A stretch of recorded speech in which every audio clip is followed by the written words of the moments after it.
Hello everyone and welcome to my YouTube channel. I hope आप हमारे सारे videos देखते होंगे और जितने भी मैथमेटिक्स के शॉर्टकट हैं एंड ट्रिक्स से आप उसको फॉलो करते होंगे। आज हम लोग बाइनोमियल थ्योरम से रिलेटेड कुछ शॉर्टकट्स एंड ट्रिक्स सीखेंगे। आइए हम लोग देखते हैं। जो हमारा कंटेंट होगा, पहला होगा नंबर ऑफ टर्म्स, यानी बाइनोमियल एक्सपेंशन दिया होगा, उसमें आपको बताना होगा कि नंबर ऑफ टर्म्स कितना होगा। उसके बाद सम ऑफ कोफिशिएंट्स, जैसा कि आप सब लोग जानते हैं कोफिशिएंट। उसके बाद कोफिशिएंट फाइंड आउट करना, जैसे सर्टेन दी जाएगा x to the power 5 into y to the power 9 का कोफिशिएंट क्या होगा, ऐसे। या फिर टर्म्स इंडिपेंडेंट ऑफ x कोई दिया जाएगा आपको, उसमें बताना होगा कि जो ऐसा टर्म्स बताया जो x से इंडिपेंडेंट हो। ठीक है, तो आइए हम लोग देखते हैं। पहला है नंबर ऑफ टर्म्स। जैसे मान लो आपसे कुछ पूछा जाए, जैसे a plus B to the power 2। Number of terms का मतलब जैसे आप इसको लिखते हो a square plus b square plus 2ab, है ना।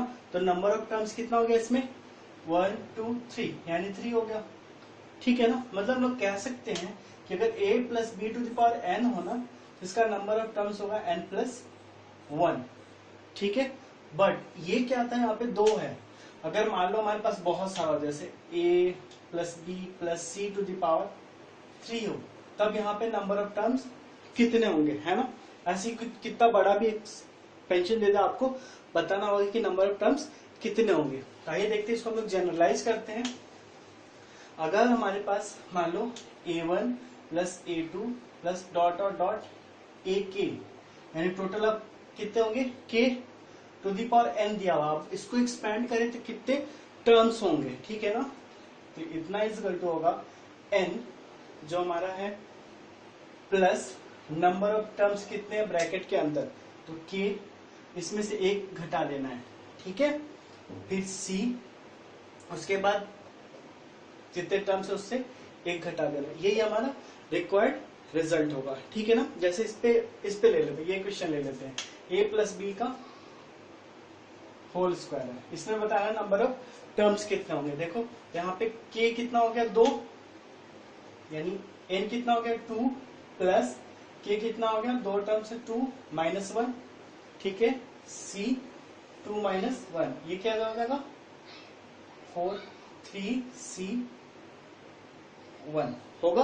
और हमें पता है एनसीआर का वैल्यू क्या होता है, factorial n by factorial r into factorial n minus r, यही होता है ना। तो देखो इसका वैल्यू रख देते हैं, तो ऊपर हो जाएगा फैक्टोरियल 3, नीचे क्या हो जाएगा फैक्टोरियल 1 इंटू 3 माइनस 1, यानी फैक्टोरियल 2। अब इसको सॉल्व करने से कितना होगा, 3 इंटू 2 डिवाइडेड बाई 1 इंटू 2, 2 से 2 कट जाएगा, यानी 3। तो नंबर ऑफ टर्म्स कितने होंगे, 3, जो कि हमने पहले पढ़ रखा है। ठीक है ना। इसी पे रिलेटेड कुछ और क्वेश्चंस हैं, जो कि क्वेश्चंस आते हैं एग्जाम में, ये आपको बहुत ज्यादा यूजफुल होगा एनडीए के एग्जाम में, एयरफोर्स, जेई के एग्जाम में। जैसे मान लो आपसे पूछा जाए 1 plus X plus 3y plus Z to the power 6, इसमें पूछा जाए आपसे नंबर ऑफ टर्म्स कितने हैं, तो कैसे निकालोगे, 6 1 2 3 4 प्लस 4 माइनस 1। ठीक है, c कितना हो जाएगा 4 माइनस 1। ठीक है ना, 1 2 3 4 टर्म से टोटल, तो कितना हो जाएगा 9c 3। इसको सॉल्व कर लो, फैक्टोरियल 9 बाई 3 इंटू फैक्टोरियल, इसको सॉल्व कर लो, जो होगा वो रिक्वायर्ड आंसर होगा।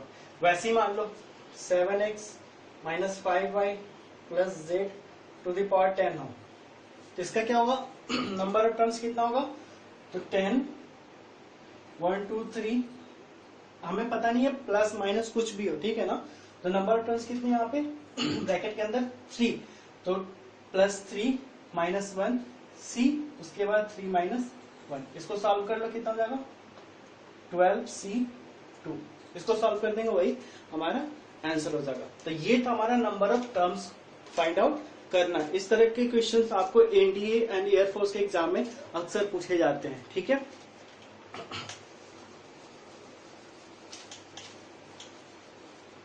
अब हम दूसरा देखते हैं sum of coefficient. Sum of coefficient का मतलब क्या हुआ, जैसे मान लो कि हमने a प्लस बी का होल स्क्वायर लिखा, तो क्या हो जाएगा a square plus b square plus 2ab, तो यहाँ पे कोफिशिएंट क्या है 1 1 एंड 2, तो 1 प्लस 1 प्लस 2 कितना हो गया 4, है ना सम ऑफ कोफिशिएंट। तो सम ऑफ कोफिशिएंट यहाँ पे क्या हो गया 4। तो इसी तरह का कुछ क्वेश्चन होगा उसमें आपको कोफिशिएंट का सम निकालना होगा, ठीक है। अब जैसे मान लो हमें दे दिया गया ax plus B to the power n, ऐसा ही दे दिया ax plus B to the power n, इसका सम ऑफ कोफिशिएंट निकालना है, ठीक है ना। सम ऑफ कोफिशिएंट निकालना, तो कैसे करेंगे, तो देखो जो भी है ना, जो भी कोफिशिएंट एंड कांस्टेंट जो भी हो, a plus B to the power n, ये इसका आंसर हो जाएगा, ठीक है। कैसे, अभी देखो हमने क्या पढ़ा, a प्लस बी का होल स्क्वायर, है ना। अब देखो इसमें b का कोफिशिएंट क्या है 1, a का कोफिशिएंट क्या है 1, तो 1 प्लस 1, और यहाँ पे क्या है पावर 2, तो 1 प्लस 1 2, 2 का स्क्वायर 4। अभी हमने पढ़ा कैलकुलेट किया था ना कि 4 आ रहा था सम ऑफ कोफिशिएंट, ठीक है ना। आपको कंफ्यूज नहीं होना है, यहाँ पे x वेरिएबल एंड a भी हमने कांस्टेंट लिया था, जबकि अभी नेक्स्ट वाले में हमने वैसा किया था, ठीक। एक एग्जांपल लेते हैं, जैसे मान लो 4x minus 3 to the power 4 है, ठीक है ना। इसमें निकालना सम ऑफ कोफिशिएंट, ठीक है। तो हम लोग क्या करेंगे, a, तो a क्या है यहाँ पे 4, b क्या है -3, ध्यान रखना है यहाँ पे साइन का, ठीक है ना। तो 4 माइनस 3 टू द पावर 4 कितना जाएगा 4 माइनस 3 1, 1 टू द पावर 4 यानी 1, क्लियर है। ये तो तब दो, अब मान लो कुछ आपको दे दे 1 minus 2x plus x square to the power 10, है ना। इसमें पूछा जाए आपसे कि सम ऑफ कोफिशिएंट कितना होगा, तो कैसे करेंगे हम लोग, सब जितना भी है ना सारा constant 1 minus 2 and plus 1 to the power 10, कितना जाएगा, ये कट जाएगा यानी 0, सम ऑफ कोफिशिएंट 0 होगा। सिंपल, आप इसमें देख सकते हो 1 माइनस एक्स का स्क्वायर, है ना। अगर इसको सॉल्व करें तो क्या होगा 1 plus x square minus 2x। अब देखो इसको ऐड करेंगे तो क्या होगा 1 प्लस 1 प्लस 2 0। वैसे भी अगर फॉर्मूला निकालेंगे तो 1 माइनस 1 टू द पावर 2 0 आएगा। समझ में आ रहा है ना, ठीक है। तो एक और क्वेश्चन है, जैसे मान लो 2x plus 3y plus 4z to the power 16, इसमें बताना सम ऑफ कोफिशिएंट। आप बताइए कितना होगा। सिंपल, जो भी कोफिशिएंट है तो क्या है 2 है 3 है एंड 4 है टू द पावर आंसर, ठीक है। तो इस तरह से आप सॉल्व कर सकते, कितना भी 3 टर्म्स हो 4 टर्म्स हो 5 टर्म्स हो, कितना भी टर्म्स हो आप जस्ट वैसे करके सॉल्व कर सकते हो, ठीक है। ओके, हाँ। अब इसमें एक चीज और आपसे पूछा जाएगा, सम ऑफ कोफिशिएंट हो गया, तो कोफिशिएंट क्या हुआ सारे टर्म्स को, है ना। जैसे a प्लस बी का होल स्क्वायर लिख रहे थे तो a square plus b square plus 2ab, है ना। तो यहाँ पे क्या हो रहा था, सारे टर्म्स को लिख रहे थे। अब आपसे पूछा जाएगा केवल जो ऑड नंबर प्लेस पे है उसका केवल सम निकालना है, तो उसमें कुछ नहीं करना, just a plus B to the power n and divided by 2 कर देना है, ठीक है, हो जाएगा। चलिए अब हम देखते हैं थर्ड, कोफिशिएंट फाइंड आउट करना। इसमें एक कोफिशिएंट फाइंड आउट करने के लिए हम लोग क्या करते हैं, बाइनोमियल थ्योरम में आरएच सब निकालते हैं, T R plus 1 NC R ऐसे करके निकालते हैं ना।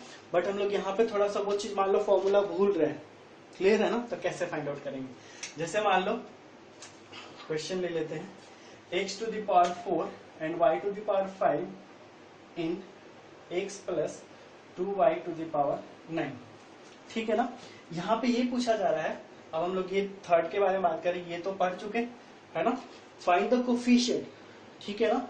अब x to the power 4 into y to the power 5 में, इसमें अगर इसको हम लोग एक्सपेंड करेंगे तो उसका कोफिशिएंट कितना होगा, ठीक है ना। मान लो हम फॉर्मूला, ऐसे तो फॉर्मूला करके हम लोग कर लेते हैं, बट मान लो फॉर्मूला बोल रहे हैं तो हम लोग क्या करेंगे,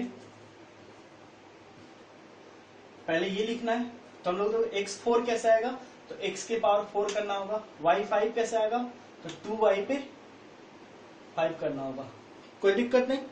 x4 y5 कैसे आएगा, तो x के पावर 4 करना होगा, 2y पे 5 करना होगा, तभी तो आगे x टू द पावर 4 और y टू द पावर 5। अब देखो यहाँ पे 9 है तो 9c, और इस पे जो पावर होगा ना सेकंड वाले पे वो यहाँ पे लिख देंगे, ठीक है। यानी 9c5 x4 एंड y5, और ये क्या हो जाएगा 2 टू द पावर 5। यानी ये जो होगा हमारा टर्म होगा वो क्या होगा, कोफिशिएंट। समझ में आया? एक बार नोट डाउन कीजिए। एक और एग्जांपल लेते हैं, a to the power 5 b to the power 7 in a minus 2b to the power 12, है ना। इस केस में कैसे निकालेंगे, सेम a के पावर 5 तो a टू द पावर 5 रखेंगे, b के पावर 7 लाना है तो minus 2b to the power 7, ठीक है। अब कितना 12 है तो 12c, और इस पे पावर क्या है 7, ठीक है। तो ये क्या हो जाएगा 12c7, a to the power 5 तो इधर हो गया और b टू द पावर 7 इधर हो गया, यानी माइनस 2 टू द पावर 7। इसको सॉल्व कर लेंगे, यही हमारा आंसर होगा, ठीक है। एक और क्वेश्चन लेते हैं, इस पे थोड़ा सा कुछ अलग, x to the power 4 y to the power 12 in 5x square minus 2y cube to the power 6। इस वाले केस में निकालना है इसका, ठीक है ना। अब देखो यहाँ पे x टू द पावर हमें क्या लाना है 4, तो 5x स्क्वायर पर हमें क्या रखना होगा 2, तभी तो ये इसका स्क्वायर होगा तो 4 हो जाएगा, ठीक है। Minus 2y cube to the power 12 लाना है तो कितना रखना होगा 4, है ना। उसके बाद कितना है 6c, ये कितना है 4, यानी 6c4 5 स्क्वायर हो जाएगा into minus 2 to the power 4, और ये तो वही हो जाएगा, इसी का तो कोफिशिएंट निकालना था, तो ये हमारा हो गया आंसर, है ना, शॉर्टकट, ठीक है। इसके बाद ये सारा चीज तो हम लोग देख लिए, अब देखते हैं टर्म्स इंडिपेंडेंट ऑफ एक्स। ये भी क्वेश्चन आपसे बहुत पूछा जाता है कि वैसा टर्म निकालिए जो एक्स से इंडिपेंडेंट हो, ठीक है ना। तो हम लोग अब फोर्थ वन देखते हैं। फोर्थ वन में जैसे मान लो हमें इक्वेशन दिया रहेगा इस तरह से, a x to the power p plus b by कुछ भी, मान लो c x to the power q to the power n, ठीक है।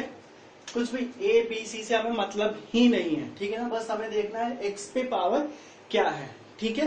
अब देखो इसमें हम लोग आर का वैल्यू निकालेंगे, ठीक है ना, आर का वैल्यू, तो आर का वैल्यू कैसे निकालेंगे, तो ये power n into p divided by p plus q, बस ध्यान रखना है क्यूब का विथ साइन, यानी नीचे होगा तभी उसका क्यू, अगर ऊपर होता एक्स टू द पावर मान लो 3 होता तो नीचे आता तो क्या होता है x to the power minus 3, तो क्योंकि यहाँ पे वैल्यू क्या रखते -3, ठीक है।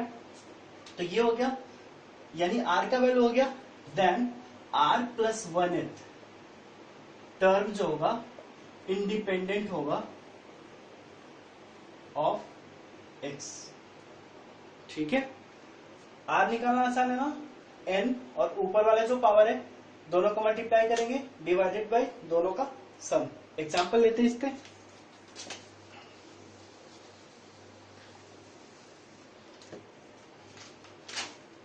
इसे मान लो दिया हुआ है 3x square divided by 2 minus 1/3x to the power 6। इसमें बताना है कौन सा टर्म होगा जो x से इंडिपेंडेंट है। तो हम लोग क्या करते थे, टी आर प्लस 1 टर्म निकालते थे, उसमें x और y का पावर जो होता था, x का पावर होता था उसको 0 से इक्वेट करते थे और वहां से हमें वैल्यू मिलता था r का, ठीक है ना। बट यहाँ पे क्या करेंगे, देखो अब ये क्या है, हमें कोई मतलब नहीं, कांस्टेंट प्लस हो या माइनस से कोई मतलब नहीं, उसमें इक्वेशन में आप प्लस माइनस लिख सकते हो यहाँ पे, ठीक है ना, तो कोई मतलब नहीं है, ठीक है। अब देखो r इक्वल टू क्या हो जाएगा 6 इंटू 2 डिवाइडेड बाई 2 प्लस 1 यानी 12/3 4, यानी 4 प्लस 1 यानी फिफ्थ टर्म जो होगा, फिफ्थ टर्म होगा इंडिपेंडेंट ऑफ एक्स। क्लियर है, ठीक है। अब मान लो एक और क्वेश्चन लेते हैं थोड़ा सा अलग।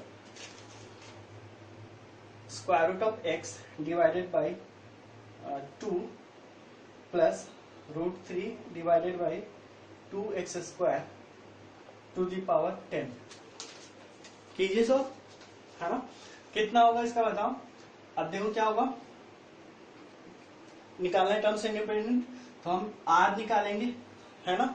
अब देखो x के पावर यहाँ पे क्या है, x का कितना पावर है, तो 10 इंटू एक्स पे पावर क्या 1/2, जो प्रोसेस है वो तो करेंगे, है ना। इसको मल्टीप्लाई करेंगे, इसका power into this divided by इसका पावर 1/2 और इसका पावर 2, है ना। अब कितना हो जाएगा ये 10/2 और ये कितना 5/2,